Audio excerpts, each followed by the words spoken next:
All right, here we are, number 2. We're going to try this one, but this time we're going to order from least to greatest. Okay. All right, so let's come over here to the very first one, and I'll change the color.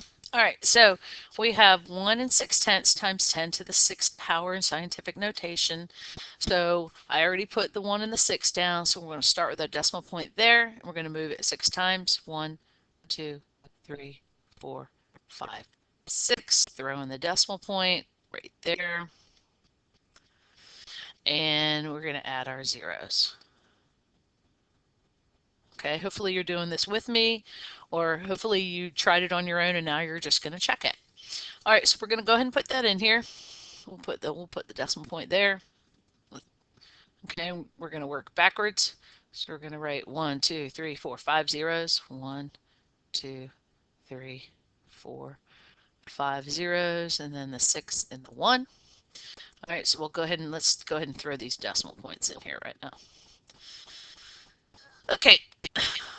All right, so let's go to the next one. So now we have 0.166, which is 1/166 thousandths.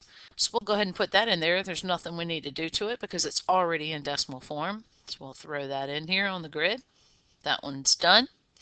And now we're going to go to 16%, which is 16 out of 100, which is written as 16/100ths. So we can go ahead and throw that one in there. So those were easy. All right, so now we need to change 1/6 to a decimal. So remember, inside, outside. So 1 and 6. Okay, so we can't get 6 out of 1.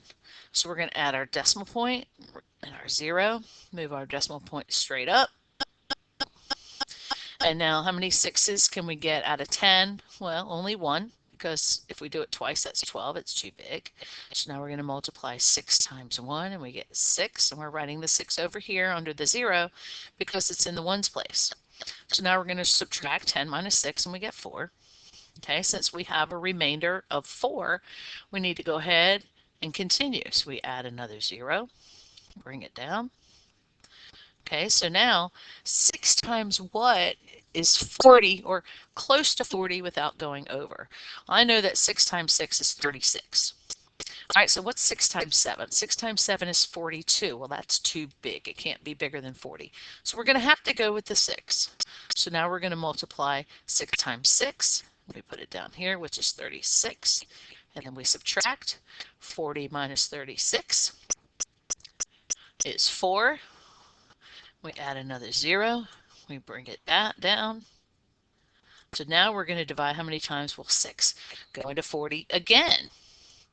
Well, if it went into 6 times on this one, it's going to go into 6 times on this one.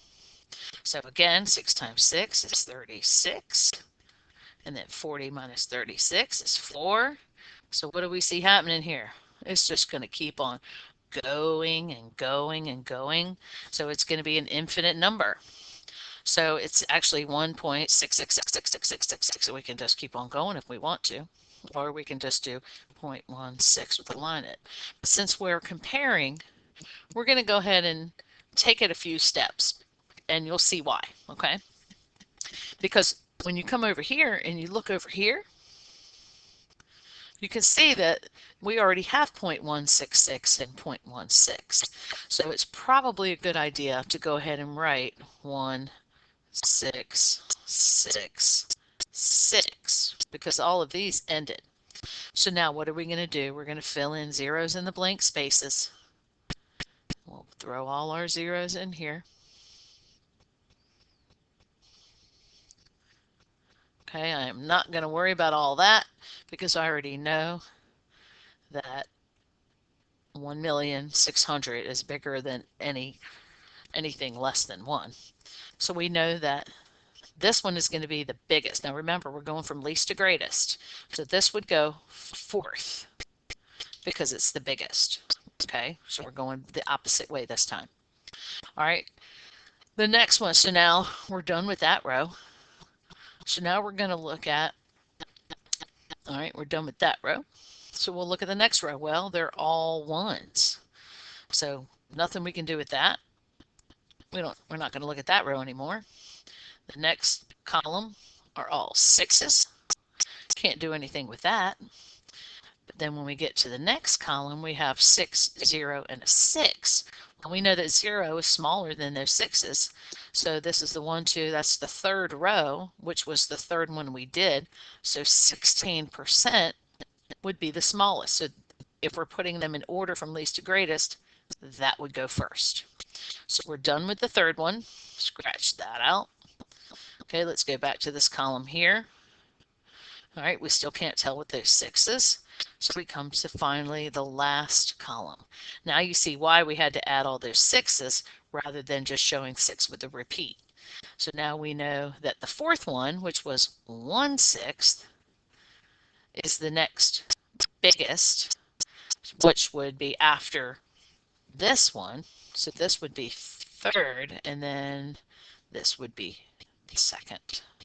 So when we go to order it, we say that 16% is the smallest, and then we have 166 thousandths is the second, and then the third smallest is 1/6, and finally the last smallest is 1.6 times 10 to the 6th power.